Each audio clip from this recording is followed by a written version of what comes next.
খুবই ব্যস্ততার মধ্যে ছোট্ট একটি ভিডিও বানাতে বসেছি। আসলে আমি খুবই আপসেট।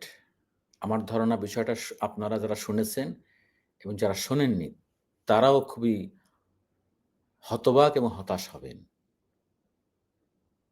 আমার প্রশ্ন হলো যে বিএনপি কি সত্যিই পারতেছে না তাদের দলের নেতাকর্মীদের নিয়ন্ত্রণ করতে? বিএনপি কথায় কি বলতেই থাকবে যে আমাদের দল অনেক বড়, লাখ, লাখ নেতাকর্মী এদের কেমনে নিয়ন্ত্রণ করব? এটা কি কোনো যৌক্তিক কথা? এ কথা বলে কি পার পাওয়া যাবে? আপনারা মনে হয় শুনেছেন ইতিমধ্যে যে ভোলার তমজুদ্দিনে একটি ধর্ষণের ঘটনা ঘটেছে।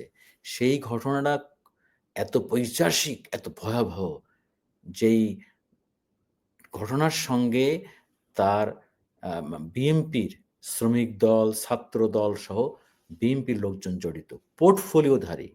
আবার দেখেন গাজীপুরে, সেখানেও গতকাল একটি মার্ডারের ঘটনা ঘটেছে। ২৫ বছর বয়সী, ২২ বছরের বয়সী একটা যুবককে তার নানা বাড়ি থেকে ধরে এনে ৪০-৫০ ধরে এনে কুপিয়ে পিটিয়ে হত্যা করেছে। আমি আ ভোলার তমজুদ্দিনের ঘটনাটা একটুখানি আমি বলি ছোট করে। যারা দেখেননি বা শোনেননি। আমি বিবিসির নিউজটা কোটস করছি, বিবিসি বাংলা। ভোলায় স্বামীকে আটকে রেখে স্ত্রীকে সংঘবদ্ধ ধর্ষণের অভিযোগ। শ্রমিক দল ও ছাত্র দলের ৩ জন বহিষ্কার।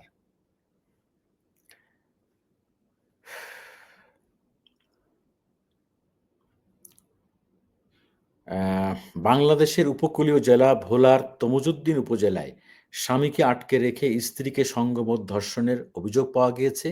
এ ঘটনায় বিএনপির অঙ্গ সংগঠন, শ্রমিক দল, যুবদল ও ছাত্র দলের কর্মীসহ কয়েকজনের বিরুদ্ধে ধর্ষণের অভিযোগে মামলা দায়ের করেছেন ওই ভুক্তভোগী নারী। সোমবার ৭ জনের নাম উল্লেখ করে মামলা দায়ের হয়েছে বলে বিবিসি বাংলাকে জানিয়েছেন ভোলা জেলা পুলিশ সুপার মোহাম্মদ শরীফুল হক।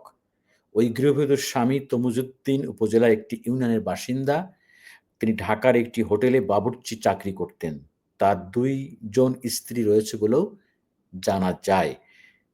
তিনি বিবিসি বাংলাকে জানান, শনিবার রাতে দ্বিতীয় স্ত্রীর ডাকে তার বাসায় যান। সেখানে গেলে উপজেলা শ্রমিক দল ও যুবদলের কয়েকজন তাকে আটকে রেখে টাকার দাবিতে রাতভর নির্যাতন চালান।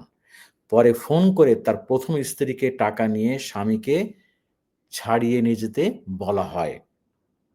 রোববার সকালে ১ম স্ত্রী ঘটনাস্থলে গেলে তার কাছে ৳৪,০০,০০০ চাঁদা দাবি করা হয় স্বামীর মুক্তির জন্য।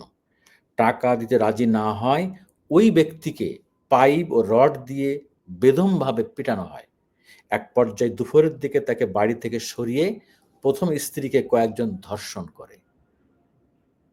আপনারা মনে হয় ইতিমধ্যে শুনেছেন। এই ভদ্রমহিলা তাদের পায়ে ধরেছে, কান্নাকাটি করেছে যে, "আমি যদি আপনাদের বোন হতাম তাহলে আপনারা কি করতেন?" একজন মুখ চেপে ধরেছে বলা যায় না, আরেকজন রেপ করেছে। এরপরে আরেকজন এসেছে। এটা কি? বহিষ্কারই কি শেষ? আসেন গাজীপুরে কি হয়েছে, গাজীপুরের কাপাসিয়ায়।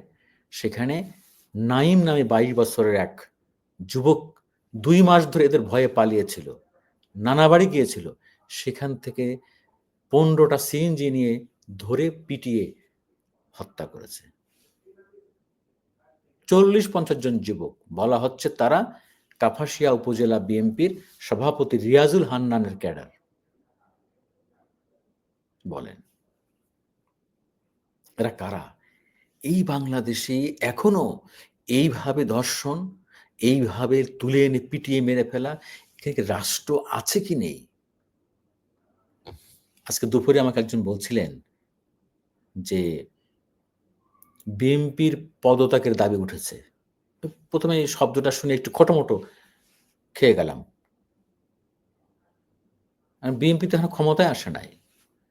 কেন ভাই, মানুষ এইভাবে কথা বলতেছে যে বিএনপির পদত্যাগ চাই। স্যাটার্ড। দেখেন, বিএনপি নির্বাচনের মাধ্যমে এখনো ক্ষমতায় আসে নাই। কিন্তু বাংলাদেশের প্রতিটি মানুষ জানে যে অবাধ সুষ্ঠু নির্বাচন হলেই এখন আর বিএনপির বিকল্প কেউ আর নাই। বিএনপি ক্ষমতায় আসবে। বিএনপি ক্ষমতায় আসবে বলেই ২৪-এর গণঅভ্যুত্থানের পর থেকেই বিএনপি মোটামুটি আধা-আধি ক্ষমতায় আছে আনঅফিসিয়ালি। রাষ্ট্রের অনেক কিছুই তারা নিয়ন্ত্রণ করছে পরোক্ষভাবে।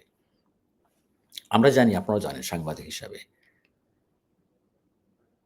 আমরা মেনে নিই, এতটুকু সান্ত্বনা দিই, এতটুকু মেনে নিতে পারি যে হ্যাঁ, ১৫টা বছর এই দল ক্ষমতায় ছিল না। ১৭ বছর নানান রকম অন্যায়, নিপীড়ন, জুলুমের মধ্য দিয়ে এই দলটা গিয়েছে। এই দলের বহু নেতাকর্মী খুন হয়েছে, গুম হয়েছে, জেল খেটেছে। ঠিক আছে। ছোটখাটো ২-১ টা আবেগ, ভুল ত্রুটি আমরা সহে নিলাম। চর দখলের মতো অনেক কিছু দখল হয়ে গিয়েছে। কিন্তু এটা কি দেখছি আমরা? চাঁদাবাজি অব্যাহত। চাঁদা না দেয়ায় পিটালেন ধরে এনে। তারপরে তার স্ত্রীকে গণধর্ষণ, রেপ করলেন। এটা কি? এই বাংলাদেশটা আমরা চাইনি। আফসোস, আমি বিএনপির নীতি নির্ধারণীদের যারা আছেন, বিএনপির ভারপ্রাপ্ত চেয়ারম্যান তারেক রহমান সহ বিএনপির হাইকমান্ড যারা আছেন তাদের প্রতি বিনীত অনুরোধ জানাই, খুব সিরিয়াসলি এদের বিরুদ্ধে অ্যাকশন নিতে হবে। এবং আর যাতে কেউ এই ধরনের বিএনপির কোনো নেতা কর্মী কেউ এইভাবে আইন হাতে তুলে না নিতে পারে, এই ধরনের অপকর্মে যুক্ত না হতে পারে, সেই ব্যবস্থা আপনাদের আগেভাগে নিতে হবে। নিতে হবে। যেই সব নেতা কর্মীরা আপনাদের অবাধ্য, তাদেরকে অপকর্ম করার আগেই দল থেকে বাদ দেন। এই যে আপনারা স্লোগান দেন না? এক জিয়া লোকান্তরে, লক্ষ জিয়া ঘরে ঘরে, জিয়ার সৈনিক এক হও। কোথায় জিয়ার সৈনিক? জিয়ার আদর্শ আপনাদের মধ্যে আছে? দেখান তো। জিয়াউর রহমানের যে আদর্শ, সে আদর্শ আছে? সে আদর্শের নেতাকর্মী কোথায়? বাংলাদেশে মানুষ যাবে কোথায়? কাকে বিশ্বাস করবে? কোন দলকে বিশ্বাস করবে? কাদেরকে ভোট দিবে? এই চেহারা, রাজনীতির এই চেহারা দেখার জন্য আমরা অপেক্ষায় রয়েছি। এই চেহারা দেখার জন্য মানুষ রক্ত দিয়েছে, জীবন দিয়েছে। এই চেহারা দেখার জন্য আওয়ামী লীগকে হটিয়েছে। ধিক! এর চেয়ে বলার ভাষা আর নাই। আইন তার নিজস্ব গতিতে চলবে। আমরা আশা করব পুলিশ এই ২ টি ঘটনা সহ এই ধরনের প্রত্যেকটি ঘটনা শক্তভাবে ধরবে এবং অপরাধীদের চিহ্নিত করে তাদেরকে আইনের আওতায় এনে বিচার পর্যন্ত নিয়ে যাবে। এটা জামিন যাতে না হয়। আর বিএনপিকে বলব, আপনাদেরকে এইসব অপবাদ থেকে মুক্ত হতে হবে। না হলে আপনারাও ক্ষমতায় যেয়ে ভালো থাকতে পারবেন না। আমরা চাই না যে আওয়ামী লীগের মতো পরিণতি আর কোনো দলের হোক। অনেকেই বলছে বক্তৃতায়, গতকালও চিন্মত্রী সম্মেলন কেন্দ্রে আপনাদের একটি জুলাইয়ের আয়োজনে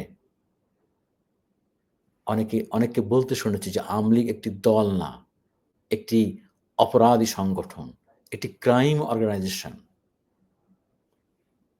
সো আওয়ামী লীগ যেই দোষে দুষ্ট, সেই দোষে দুষ্ট কি বিএনপি হবে? মানুষ কি বিএনপির মধ্যে আওয়ামী লীগের সেই চেহারা দেখতে পাবে? যদি দেখে, তাহলে আমি মনে করি অন্তত বিএনপির পরিণতি আওয়ামী লীগের চেয়েও ভয়াবহ হবে। আর সবচেয়ে ক্ষতি হবে দেশের মানুষের এবং দেশের। আসেন, দেশটাকে ভালোবাসি, দেশের জন্য কাজ করি। সবাই শক্তভাবে অপরাধীদের বিরুদ্ধে দাঁড়াই, তাদের প্রতিহত করি। আল্লাহ হাফেজ।